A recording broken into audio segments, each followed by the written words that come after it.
Negeri kita sangat kaya akan dongeng dan juga cerita rakyat. Dongeng ini akan selalu diceritakan dari masa ke masa, dari generasi ke generasi sebagai warisan budaya. Kali ini saya akan menceritakan tentang kisah cinta Roro Kidul dan juga Astadewa. Menurut legenda, di Gunung Semeru telah dikuasai oleh jin yang bernama Astadewa. Dia adalah pemimpin dari seluruh jin yang ada di Pulau Jawa. Astadewa memiliki beberapa julukan. Ada sebagian yang menyebutnya Semar, ada juga Sabdo Palon. Dialah yang telah membuat perjanjian dengan Syekh Subakir saat Syekh Subakir akan menyebarkan agama Islam di Pulau Jawa.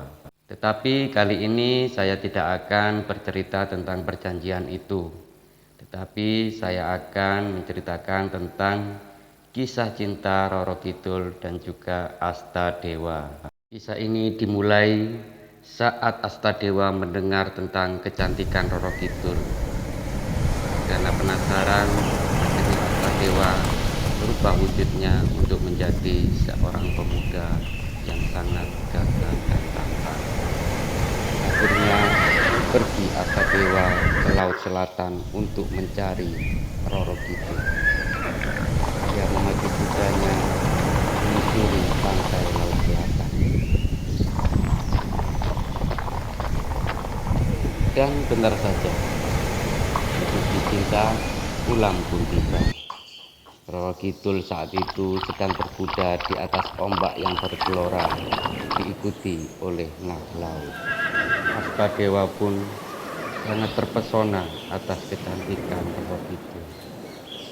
Astadewa mencoba untuk mendekati Roro Kidul. Bagaikan gayung bersambut, Roro Kidul pun menanggapi apa yang diinginkan oleh Astadewa. Astadewa pun bertanya, "Wahai gadis cantik, siapakah namamu?" "Namaku adalah Roro Kidul. Dan siapakah Kisana ini? Dari mana Kisana berasal dan apa tujuan Kisana?" "Namaku Astadewa. Aku berasal dari Semeru. Dan aku datang ke sini untuk menemuimu." "Dari mana kau tahu tentang aku? Dan untuk apa kau menemuiku?" "Kabar kecantikanmu telah tersebar di seluruh alam. Dan aku datang menemuimu ingin membuktikan betapa cantiknya dirimu. Dan ternyata benar adanya, seperti yang aku dengar, kau sungguh cantik dan menawan." Singkat cerita, mereka pun akhirnya menjalin hubungan. Mereka saling jatuh cinta. Karena hubungan itu, akhirnya Roro Kidul hamil. Kabar kehamilan Roro Kidul terdengar oleh Ratu Pantai Selatan.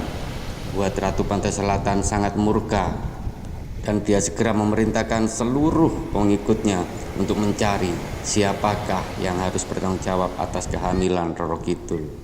Setelah tahu siapa yang harus bertanggung jawab, Ratu Pantai Selatan meminta Astadewa untuk menemuinya. Astadewa menunggu sang ratu di pantai. Tidak lama kemudian, sang ratu pun datang. Ia terlihat sangat marah terhadap Astadewa. "Astadewa, aku tahu kau adalah penguasa Semeru. Tapi mengapa kau tidak minta izin kepadaku untuk menikahi putriku?" "Maafkan aku, Kanjeng Ratu, tapi semuanya sudah terjadi." "Baiklah, karena semua sudah terjadi, aku ada satu syarat yang harus kau penuhi." "Apa itu, Kanjeng Ratu?"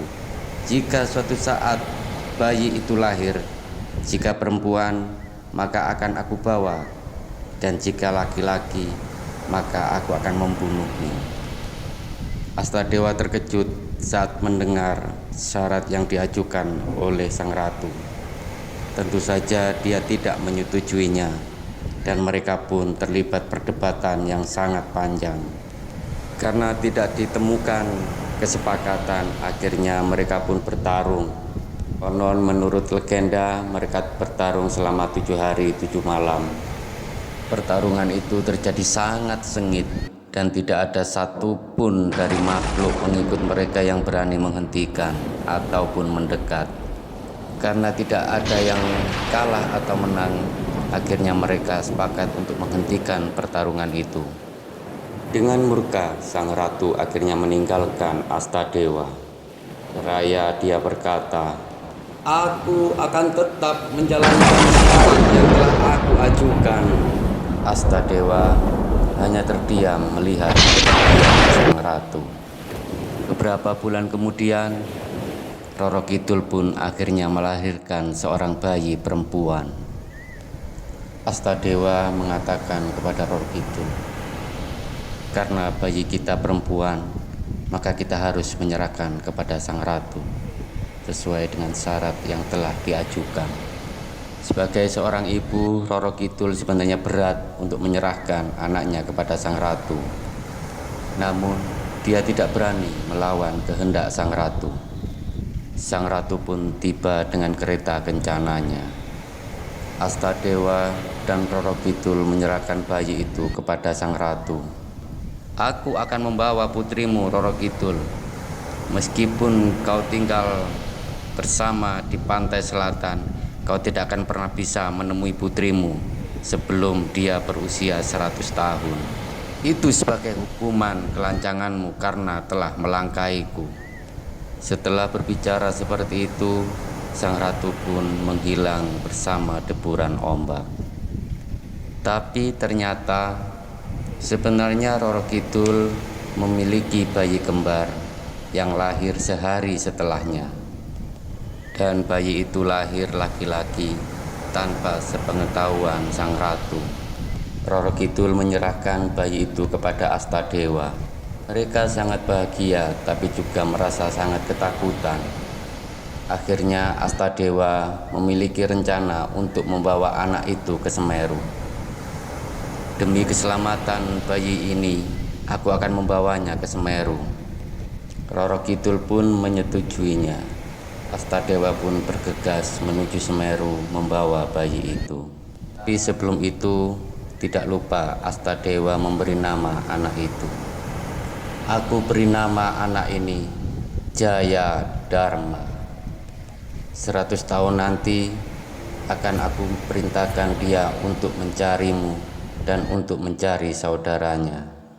Segera Astadewa meninggalkan Roro Kidul menuju Semeru.